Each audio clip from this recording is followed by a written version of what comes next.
কানাড়া ব্যাংকের BC application থেকে কিভাবে আমরা ব্যালেন্স চেক করব তা আমরা সম্পূর্ণ ভিডিওর মাধ্যমে জানব।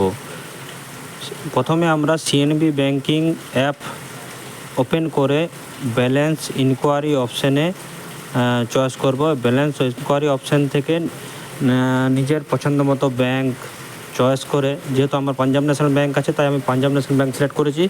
আর আধার কার্ড নাম্বার টাইপ করে আধার কার্ড নাম্বার দিলাম আমার। এরপর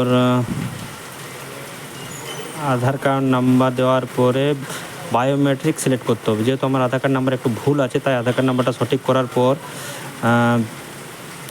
সঠিক করে নিচ্ছি। আধার কার্ড নাম্বারটা সঠিক করে নাম্বারটা টাইপ করে নেবেন। এরপর প্রসিড অপশানে ক্লিক করার পরে ইয়েস ক্লিক করে যে ইভ্যালুয়েট ডিভাইস অন করে ফিঙ্গারপ্রিন্ট দেওয়া মাত্র ইভ্যালুয়েট অপশান আসবে। আসার পরে ফিঙ্গারপ্রিন্ট রাখতে হবে এবং নিজে চয়েস করে পরে